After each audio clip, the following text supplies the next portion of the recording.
तुम ही हो माता पिता, तुम ही हो बंधु सखा, तुम ही हो साथी, तुम ही सहारे, कोई न अपना सिवा तुम्हारे, कोई न अपना सिवा तुम्हारे। वो ईश्वर, वो परमेश्वर जो हमारा माता, हमारा पिता है, वो ईश्वर जो हमारा बंधु, हमारा सखा, हमारा साथी और हमारा सहारा है, जिनके सिवा इस संसार में हमारा कोई दूसरा नहीं है। उन पारब्रह्म परमेश्वर जगत पिता ईश्वर के चरणारविंद में नमन करते हुए उनकी दी हुई वाणी, उनकी दी हुई बुद्धि और उन्हीं के दिए हुए विवेक से आज के विषय पर अपने विचार प्रस्तुत करने से पूर्व नारायण रूप संगत को मेरा प्रणाम, सभी को सादर नमन, आप सभी को ओम ब्रह्म सत्यम। देवियों सज्जनों, श्री रामचरितमानस की एक चौपाई है जिसमें गोस्वामी तुलसीदास जी लिखते हैं और कहते हैं कि राम भगति मन पूर्वस जाके, दुख लवलेश न सपने उताके। अर्थात जिसके मन में राम की भक्ति, ईश्वर की भक्ति बस गई है, रम गई है, उसको सपने में भी कोई कष्ट, कोई दुख नहीं होता। फिर संसार के कष्ट या संसार के दुखों की बात ही नहीं। इस चौपाई में गोस्वामी तुलसीदास जी ने स्पष्ट निर्देश दिया है, स्पष्ट मार्गदर्शन किया है कि भक्ति में वो अद्भुत शक्ति है। वो भक्ति जिसको प्राप्त हो जाए, जिसको मिल जाए, उसको किसी भी प्रकार से कोई भी कष्ट, कोई भी संकट, कोई भी दुख नहीं मिलता। और ये हमने सुना भी है बचपन से कि भक्ति में शक्ति है, भक्त के बस में भगवान है। शास्त्रों में अनेकों पात्र हैं, अनेकों ऐसे प्रसंग हैं जिसमें हमने देखा है, सुना है कि भक्तों ने भक्ति के बल पर ईश्वर को पाया है, ईश्वर की कृपा को पाया है। भक्त ने जैसा चाहा भगवान ने वैसा किया है। भक्त के बस में भगवान है, ये हमने सुना है, ये हमने इस बात का अनुभव भी किया है। चाहे वो भक्त प्रहलाद की भक्ति हो, मीरा जी की भक्ति हो, ध्रुव जी की भक्ति हो, अनेकों पात्रों की भक्ति का हमने स्मरण किया है और उसको हमने सुना है। ईश्वर की भक्ति तो बचपन से हम भी कर रहे हैं, किसी न किसी रूप में भगवान की पूजा, अर्चना, वंदना, यज्ञ, तप, दान सभी कुछ कर रहे हैं। लेकिन आज तक क्या हमारी भक्ति में वो शक्ति हमें नजर आती है जैसा कि हम सुनते हैं, जैसा कि हम पढ़ते हैं? आखिर कारण क्या है? ईश्वर की सच्ची भक्ति है क्या? क्या इसको हम आज तक समझ पाए हैं? इसको हम जान पाए हैं? ईश्वर की भक्ति का सही स्वरूप क्या है और जीवन में ईश्वर भक्ति की आवश्यकता क्या है? आज इसी विषय पर दास अपने विचार प्रस्तुत कर रहा है।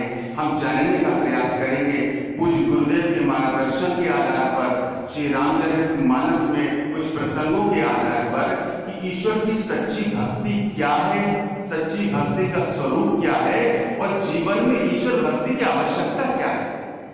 हम ईश्वर भक्ति करें तो उससे हमारा लाभ क्या है और भक्ति ना करें तो उससे हानि क्या है। इसी विषय पर आइए आज चिंतन करते हैं, कुछ मनन करते हैं कि ईश्वर भक्ति का सही स्वरूप क्या है।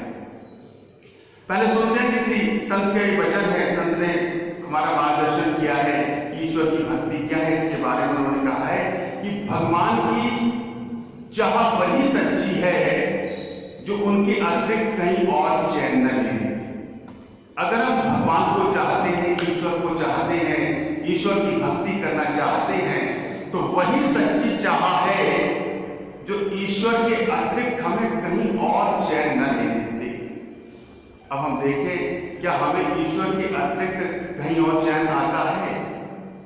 क्या ईश्वर को हम पाने का प्रयास करते हैं, भक्ति करते हैं, तो क्या हमारा मन ईश्वर के अलावा कहीं और लगता है?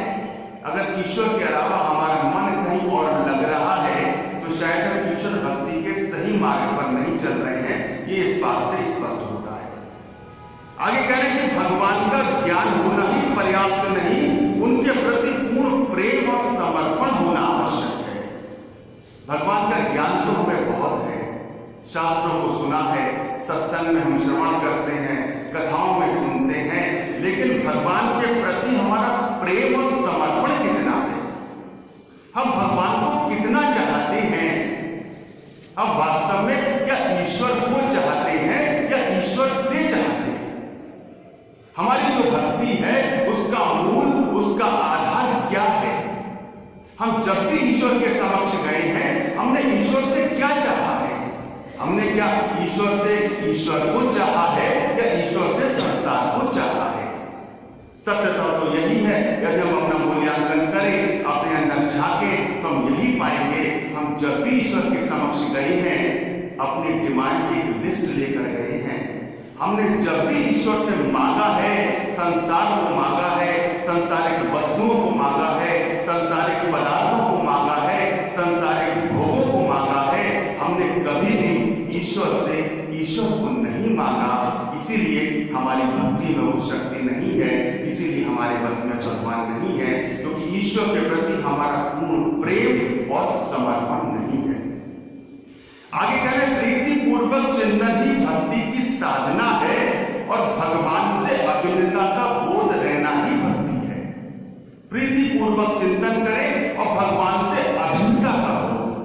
अभी तक हमें क्या है? भगवान से भिन्नता का बोध है। हम समझते हैं ईश्वर अलग है, हम अलग है, लेकिन वो कह रहे हैं भगवान से अभिन्नता का बोध ही रहना ही भक्ति है। और ये हम सुनते भी हैं कि ईश्वर अंश, जीव अविनाशी, चेतन अमल, सहज सुख राशि। अतः ईश्वर जो है वो ईश्वर का अंश है, ईश्वर से अलग नहीं है, वो चेतन है, अमल है, सहज है और सुख की खान है। यही बात वो कह रहे हैं कि भगवान से अभिन्नता का बोध रहना ही सच्ची भक्ति है। आगे कह रहे हैं कि अब भक्ति प्राप्त कैसे होगी, हमें करना क्या है और क्या हदायत है? वो कह रहे क्रोध, ईर्ष्या, द्वेष और काम से तपायमान अंतःकरण में भक्ति जागृत नहीं हो सकती। जब तक हमारे अंदर क्रोध है, ईर्ष्या है, द्वेष है, राग है, लोभ है, मोह है, अहंकार है, ये विकार है, तब तक हमारे अंदर ईश्वर की सच्ची भक्ति जागृत नहीं हो सकती। और ये बात संत कबीर भी कहते हैं कि कामी, क्रोधी, लालची, इनसे भगत न होए, भगति करे कोई सूरमा, जात वर्ण कुल खोए। जो कामी है, जो क्रोधी है, जो लालची है, उनसे भक्ति नहीं हो सकती। भक्ति करने वाला तो कोई सूरमा, भक्ति करने वाला तो कोई महान प्रहलाद जैसा भक्त होगा, मीरा जैसी कोई भक्त होगी या ध्रुव जैसा कोई भक्त होगा। और यही बात श्री रामचरितमानस के सुंदर कांड में प्रभु श्री राम स्वयं स्पष्ट करते हुए कहते हैं कि निर्मल मन जन सो मोहि पावा, मोहि कपट छल छिद्र न पावा। अर्थात जिसका मन निर्मल है, जो कपट से रहित है, राग द्वेष से दूर है, विकारों से मुक्त है, वही मुझको प्राप्त कर सकता है। और मुझे कपट और छल बिल्कुल भी प्रिय नहीं है, बिल्कुल भी पसंद नहीं है। अब देखें इस वचन के आधार पर, इस कथन के आधार पर हमारे अंदर कौन कौन से विकार हैं। क्या हमारा मन क्रोध, ईर्ष्या, राग और द्वेष से मुक्त है? क्या हमारा मन निर्मल है? अगर ये हमारे अंदर है, तभी हम ईश्वर को प्राप्त कर सकते हैं, ईश्वर की भक्ति को प्राप्त कर सकते हैं और ईश्वर भक्ति के सही स्वरूप को समझ सकते हैं। आगे कह रहे हैं कि अब भक्ति जागृत कब होगी, भक्ति मिलेगी कब? होना क्या है? जब अंतःकरण में राग और द्वेष नहीं रह जाता, जब हमारी अंतःकरण राग और द्वेष से मुक्त हो जाता है, वाणी से कटुता, पर निंदा और व्यर्थ वार्ता आदि पाप नहीं बनते। हमें कभी भी कटु वचन नहीं बोलने हैं, कभी किसी की निंदा नहीं करनी है और व्यर्थ वार्ता नहीं करनी है। ये सावधानियां बरतनी है। कह रही है कि जब अंतःकरण में राग द्वेष नहीं रह जाता, वाणी से कटुता, पर निंदा, व्यर्थ वार्ता आदि पाप नहीं बनते, शरीर से चोरी, हिंसा, व्यभिचार आदि नहीं बनता, तभी भजन पूर्ण होता होता है तभी भक्ति पूर्ण होती है। प्रभु के नाते निष्काम सेवा में जीवन ही भजन है, भक्ति है, साधना है। अब देखिए, इस कथन के आधार पर हम अपना मूल्यांकन करें कि क्या ये गुण हमारे अंदर हैं। अगर नहीं है तो क्यों नहीं है तो कितने प्रतिशत है। हमें करना क्या है, इन गुणों का आत्मसात करना है। जब तक हमारा मन निर्मल नहीं होगा, राग द्वेष से मुक्त नहीं होगा, जब तक हमारे मन से क्रोध नहीं मिटेगा, ईर्ष्या नहीं मिटेगी, राग और द्वेष नहीं मिटेगा, तब तक कम से कम हमें ईश्वर की वो भक्ति, वो सच्ची भक्ति, जिस भक्ति में शक्ति है, जिस भक्त के बस में भगवान है, कम से कम वो तो प्राप्त नहीं हो सकती। और चाहे कुछ भी प्राप्त हो सके, हम अपने आप को कितना ही ईश्वर का भक्त माने, हम कितनी ही साधना कर ले, हम कितना है अपने आप को समझे कि ईश्वर भक्त है, ईश्वर की भक्ति हमें नहीं मिलेगी। ये इस कथन के आधार पर स्पष्ट हो रहा है। अब देखिए, पूज्य गुरुदेव क्या कहते हैं, क्या बताते हैं, हमारा मार्गदर्शन करते हैं कि सच्ची भक्ति किसको कहते हैं। कोई हमसे पूछे सच्ची भक्ति किसको कहते हैं, तो हम तो यही कहेंगे कि हमारे मन की इच्छा पूरी हो गई तो हमारी भक्ति का हमें फल मिल गया, भक्ति का परिणाम मिल गया। और मन की इच्छा अगर पूरी नहीं हुई तो शायद हमें हमारी भक्ति का परिणाम नहीं मिला, हमारी भक्ति सफल नहीं हुई है। कुछ गुरुदेव कह रहे हैं सच्ची भक्ति किसे कहते हैं, कहते हैं विचार का शुद्ध होना। जो बात हमने अभी सुनी, निर्मल मन जन सो मोहि पावा, तो भगवान नाम कहते हैं। गुरुदेव कह रहे हैं विचार का शुद्ध होना और प्रभु विश्वास की दृढ़ता। एक तो हमारे विचार शुद्ध हो और ईश्वर पर हमारी दृढ़ता हो, ईश्वर पर हमारा पूर्ण विश्वास हो कि हमें अब चाहे लाभ हो, हानि हो, जीवन हो, मरण हो, यश मिले, अयश मिले, कुछ भी मिले, ईश्वर के प्रति जो मेरा विश्वास है वो दृढ़ रहेगा, वो अडिग रहेगा, वो डगमगाएगा नहीं, वो डोलेगा नहीं, वो विचलित नहीं होगा। ईश्वर के प्रति जब विश्वास दृढ़ हो जाए और हमारे विचार शुद्ध हो जाए, तभी हम समझें कि हम सच्ची भक्ति को समझ रहे हैं, सच्ची भक्ति के मार्ग पर चल रहे हैं और ईश्वर की सच्ची भक्ति के स्वरूप को आत्मसात कर रहे हैं। आइए गुरु कह रहे कि अंतःकरण की शुद्धि अधिक जरूरी है। ये तन की पवित्रता तो कितनी भी हो जाए, लेकिन मन की पवित्रता बहुत आवश्यक है। अंतःकरण की शुद्धि अधिक जरूरी है। इस वास्ते सत्कर्मों का धारण करना परम साधन है। सादगी, सेवा, सत्संग, सत्य, सत सिमरन आदि महागुणों को धारण करने से दुर्मति का अभाव होता है।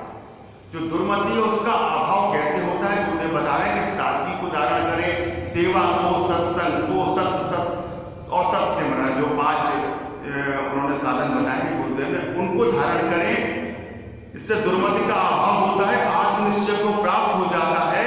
आत्मनिश्चय ही भक्ति का स्वरूप है, आत्मनिश्चय ही असली ज्ञान है, आत्मनिश्चय ही असली कल्याण के देने वाला है। इस वास्ते हर घड़ी, हर लम्हा सत्स्वरूप आत्म का विचार करना और साधन करना ही असली योग है। देखिए, गुरुदेव के इन दोनों वचनों के आधार पर हम देख सकते हैं, अपने आप को तौल सकते हैं कि हमारे अंदर ईश्वर भक्ति कितनी है या ईश्वर भक्ति के सही स्वरूप को कितना समझ रहे हैं। आइए गुरुदेव कह रहे हैं समता आनंद के वास्ते यथार्थ और सहज साधन ये है कि हर वक्त आत्मनिश्चय को धारण करना, सत्संग द्वारा अपने अंतःकरण को शुद्ध करना, व्यवहार में सच्चाई इख्तियार करना, साखी पुरुष परमेश्वर को सर्व सुखदाता जानकर अनन्य भाव से सिमरन करना, ये निर्मल भक्ति है जो परम शांति को देने वाली है।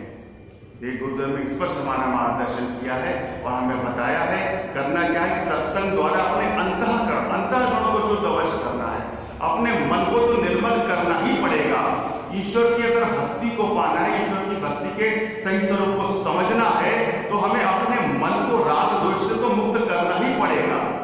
क्रोध, ईर्ष्या, क्रोध, लोभ, मोह, अहंकार से तो मुक्त करना ही पड़ेगा। ये बात गुरुदेव कह रहे हैं कि सत्संग द्वारा अपने अंतःकरण को शुद्ध करना, व्यवहार में सच्चाई इख्तियार करना, अपने व्यवहार में हमारी सच्चाई हो, साखी पुरुष परमेश्वर को सर्व सुखदाता जानकर अनन्य भाव से सिमरन करना, ये निर्मल भक्ति है जो परम शांति को देने वाली है।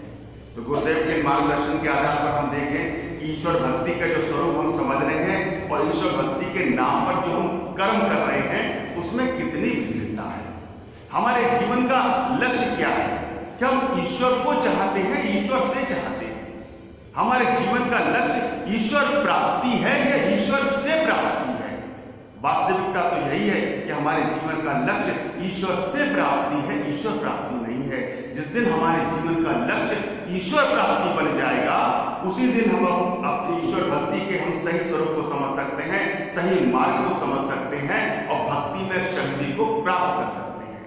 एक भक्ति रचना की पंक्तियां हैं जिसमें कहा है कि अब त्याग करो सब संशय का, परमेश्वर से नाता जोड़ो और हरि से हरि की मांग करो, कुछ और मांगना सब। अगर मांगना है तो ईश्वर से ईश्वर की मांग करें, ईश्वर से भोगों की मांग करना, सांसारिक वस्तुओं की मांग करना, सांसारिक पदार्थों की मांग करना, सांसारिक सुखों की मांग करना ईश्वर भक्ति नहीं है। ये तो शरीर की भक्ति है, ये तो संसार की भक्ति है। ईश्वर की भक्ति यही है, ईश्वर से ईश्वर को मांगे, संसार को न मांगे, सांसारिक वस्तुओं को न मांगे। अब देखिए रामचरितमानस के अरण्यकांड का एक बड़ा ही प्रमुख दोहा है ईश्वर भक्ति के स्वरूप को समझाता हुआ, जिसमें भगवान शंकर भगवान विष्णु से मांग रहे हैं और कह रहे हैं कि बार बार भर मांगहूं हर्ष द्यो श्री रंग, पद सरोज अनपायनी भगत सदा सत्संग। वो कह रहे बार बार वर मांगो, एक बार नहीं, मैं बार बार ये वर मांग रहा हूं, आपसे प्रार्थना कर रहा हूं कि मुझे आपके चरण कमलों की अचल भक्ति प्राप्त हो, आपके भक्तों का सत्संग प्राप्त हो। हे प्रभु, हर्षित होकर कृपा होकर मुझे ये आशीर्वाद दीजिए कि मुझे आपके चरणों की भक्ति मिले और आपके भक्तों के का सत्संग मिले। ये भगवान शंकर भगवान विष्णु से मांग रहे। तो देखिए भक्ति कितनी बड़ी चीज है, उन्होंने भी ईश्वर से भक्ति मांगी है। श्री रामचरितमानस के अरण्यकांड की एक चौपाई जो हमने बार बार सुनी है, बार बार हमने इस बात को हम सुनते हैं, जहां भी रामायण होती है वहां इसका पाठ भी करते हैं, पर इसका चिंतन नहीं करते, इस पर मनन नहीं करते कि इसमें ईश्वर से क्या मांगा जा रहा है।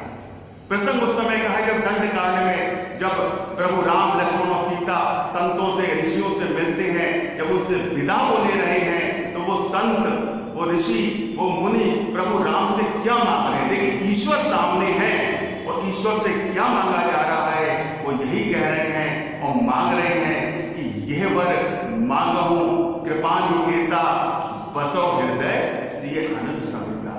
वो ईश्वर सामने है, ईश्वर से संसार के कोई भोग, संसार की कोई वस्तु, संसार का कोई पदार्थ, संसार के कोई वस्तु नहीं मांग रहे। वो ईश्वर से बस यही मांग रहे हैं कि अगर आप कृपा करना चाहते हैं तो अपने भ्राता लक्ष्मण और माता जानकी के साथ हमारे हृदय में निवास करें, अपने चरणों की भक्ति दें। किष्किंधा कांड में सुग्रीव जी प्रभु राम से क्या मांग रहे हैं? प्रभु राम सामने हैं। ये वो उदाहरण है जब ईश्वर सामने है तब वो ईश्वर से मांग रहे हैं और एक ही बात कह रहे हैं कि अब प्रभु कृपा करो यही भांति कि सब तज भजन करूं दिन राति। प्रभु कृपा करनी है, दया करनी है, इतनी कृपा करें कि मैं सब कुछ छोड़कर, सब कुछ तजकर आपकी भक्ति करूं, आपके चरणों की सेवा करूं। तो यह है ईश्वर भक्ति, जिसमें ईश्वर से ईश्वर को मांगा जा रहा है, ईश्वर से संसारिक वस्तु और संसारिक पदार्थों को नहीं मांगा जा रहा। यह ईश्वर भक्ति का सही स्वरूप है और सही मार्ग है। अब अंत में जानते हैं कि ईश्वर भक्ति की जीवन में आवश्यकता क्या है। कुछ गुरुदेव ने हमारा मार्गदर्शन किया है और हमें बताया है कि ईश्वर भक्ति की जीवन में आवश्यकता क्या है। गुरुदेव कह रहे हैं ईश्वर की भक्ति जन्म मरण संसारिक दुखों से छूटने के लिए है। ईश्वर की जो भक्ति है उसकी जो आवश्यकता है वो यही है कि जो जन्म मरण का बंधन है, जो सांसारिक दुख है, उससे छूटने के कारण है, जिससे जीव ख्वाहिश के अजाब से छूटकर असली खुशी को हासिल कर लेवे, जो हमेशा कायम एक आनंद है। जो आदमी संसार की कामना की खातिर भक्ति कर रहा है वो भक्ति असली खुशी नहीं दे सकती। ये अच्छी तरह से विचार करें, जो ईश्वर को नहीं मानते वे दुनियावी खुशी व गमी में घिरे रहते हैं। ईश्वर का मानना महज निजात मुक्ति की खातिर है।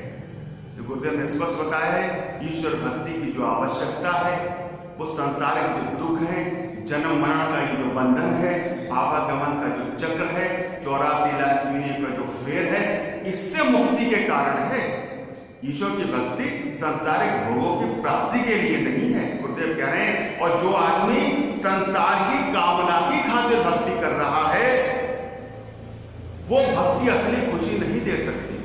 संसार की कामनाएं तो अपूर्ण है, कभी पूर्ण हो ही नहीं सकती। हमारी इच्छाएं अपूर्ण हैं, जितनी हमारी कामनाएं पूर्ण होती जाती हैं उतनी ही और इच्छाएं बढ़ती जाती हैं।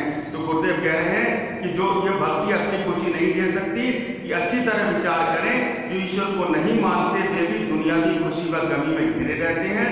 ईश्वर का मानना महज निजात मुक्ति की खातिर है। तो देखें, गुरुदेव के मार्गदर्शन के आधार पर, श्री रामचरितमानस के उदाहरणों के आधार पर, या शास्त्रों में जो भी और अधिक उदाहरण हैं जिन महापुरुषों ने ईश्वर को पाया है, उनके जीवन को हम देखें और उससे अपना आकलन करें, अपना मूल्यांकन करें कि हमारी भक्ति में उनकी भक्ति में क्या अंतर है, हमें क्या करना है, हमें किन बातों पर ध्यान रखना है। और हमें जब भी ईश्वर के समक्ष जाना है तो ईश्वर से ईश्वर की मांगना है, ईश्वर से ईश्वर की भक्ति को मांगना है, सांसारिक भोगों को नहीं मांगना। यही ईश्वर भक्ति का सही स्वरूप है और इसका हम मूल्यांकन करें, इस मार्ग पर चलें, ईश्वर की कृपा को प्राप्त करें। इसी मंगल कामना के साथ मैं अपनी वाणी को विराम देता हूँ। ओम नमः सत्यम सत्यम।